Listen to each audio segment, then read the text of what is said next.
अस्सलामुअलैकुम दोस्तों। यूट्यूब ते मैं एक अपना चैनल बनाया वा। मेरी सारे दोस्तों को रिक्वेस्ट आ कि मेरे चैनल नू सबसक्राइब करो, शेयर करो और लाइक करो और मेरी हौसला अफजाई करो, ये मैनू सपोर्ट करो।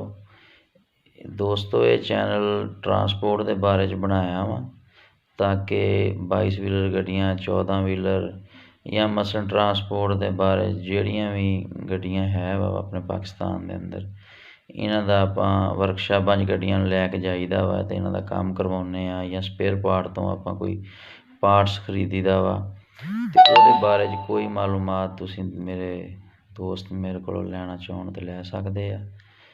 ਤੇ इंशाअल्लाह नियाज़ी चौक खानेवाल मार्केट के अंदर साड़ा दफ्तर आ ते उत्थे वर्कशाप भी है। उत्थे इंशाअल्लाह तुहानू कल तो वीडियो जिहड़ी आ बनाया करांगे ते चैनल ते अपलोड कर दिया करांगे।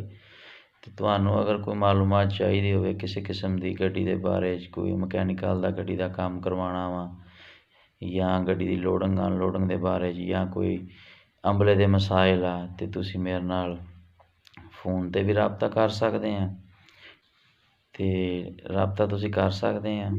किसी तरह की तुहानू खानेवाल जिले के अंदर मेरी हैल्प की जरूरत होवे ते तुहाडा भरा तुहाडे वास्ते हाज़र है। ते ये अपना एक जिहड़ा ट्रांसपोर्ट का कारोबार है ना जी, ये बहुत ज़्यादा हुण ये मसलन कारोबार तो बहुत सारे है जिहड़े लोग पाकिस्तान के अंदर कर रहे हैं। तो कारोबार तो ट्रांसपोर्ट का बहुत अच्छा है, लेकिन हुण थोड़ा जिहा ना जी मुल्क की महंगाई बहुत ज़्यादा हो गई अपने पाकिस्तान के अंदर, इस वजह तो थोड़े मसाइल का सामना है ट्रांसपोर्टरां नूं। लेकिन इंशाअल्लाह तुसीं हिम्मत नहीं हारनी ते अपनी मेहनत और जदोजहद जारी रखनी है। ते मेरियां दुआवां सारे ट्रांसपोर्ट जिन्ने भी साढ़े पाकिस्तान दे मेरे वास्ते काबिल एहतराम।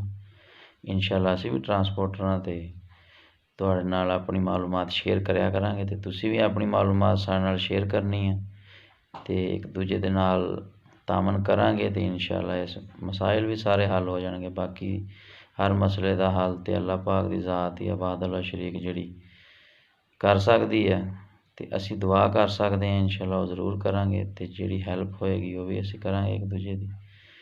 ते इस वास्ते इंशाअल्लाह मैं जिहड़ा चैनल बनाया वा ताकि एक तो ट्रांसपोर्ट के उत्ते मैं बहुत ज़्यादा रिसर्च की है ते कोई मालूमात या ऐसा कोई सिस्टम साडा नहीं हैगा जिहड़ा असीं एक दूजे नाल शेयर कर सकीए ते ना इन्ना एक दूसरे को टाइम आन जान वास्ते। ते इस वास्ते इंशाअल्लाह मैं एक छोटी जी कोशिश की है अपने ट्रांसपोर्ट भरावां वास्ते।